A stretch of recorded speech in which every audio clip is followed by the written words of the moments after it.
Welcome to I News. This is Nidhi.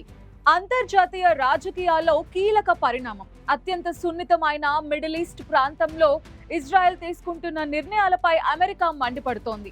Israel కు అత్యంత సన్నిహిత మిత్రుడిగా, బలంగా మద్దతు ఇచ్చే నాయకుడిగా పేరున్న అధ్యక్షుడు డొనాల్డ్ ట్రంప్ ఈసారి ఏకంగా తీవ్ర హెచ్చరికలు జారీ చేశారు.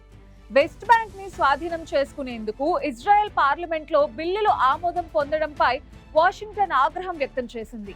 అమెరికా మద్దతు కోల్పోయే ప్రమాదం ఉందని ట్రంప్ గట్టిగా సూచించారు. ఆయనతో పాటు ఉపాధ్యక్షుడు జేడీ వాన్స్ కూడా ఇజ్రాయెల్ చర్యని తెలివి తక్కువ పనిగా అభివర్ణించారు. శాంతి ప్రయత్నాలకు అడ్డుపడుతున్న ఈ వివాదాస్పద నిర్ణయంపై ఏం జరగనుంది?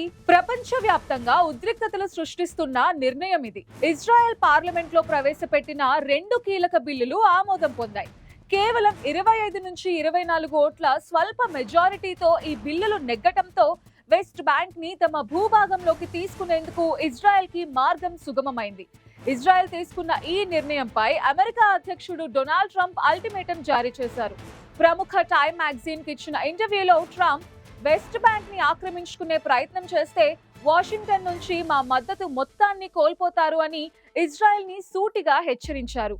గాజా శాంతి ఒప్పందం సందర్భంగా అరబ్ దేశాలకు తాను హామీ ఇచ్చానని, ఇలాంటి టైంలో ఇజ్రాయెల్ వెస్ట్ బ్యాంక్ ని స్వాధీనం చేసుకుంటే తాను ఇచ్చిన హామీలను ఉల్లంఘించడమే అవుతుందని ట్రంప్ క్లియర్ చేశారు.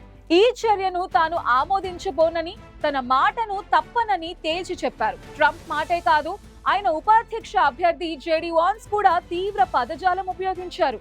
తన 3 రోజుల ఇజ్రాయెల్ పర్యటన ముగించుకుని తిరిగి వెళ్తున్న టైంలో ఈ చర్యను చాలా తెలివి తక్కువ పనిగా అభివర్ణించారు. నేను వ్యక్తిగతంగా అవమానంగా భావిస్తున్నాను అంటూ జేడీ వాన్స్ వ్యాఖ్యానించడం అమెరికా వైఖరిని స్పష్టం చేసింది. మిత్ర దేశం నుంచే ఈ స్థాయిలో హెచ్చరికలు రావడంతో వెస్ట్ బ్యాంక్ పై ఇజ్రాయెల్ ముందడుగు వేస్తుందా, లేక అమెరికా ఒత్తిడికి తలొక్కుతుందా అన్నది ఇప్పుడు మిడిల్ ఈస్ట్ రాజకీయాల్లో బిగ్ క్వశ్చన్.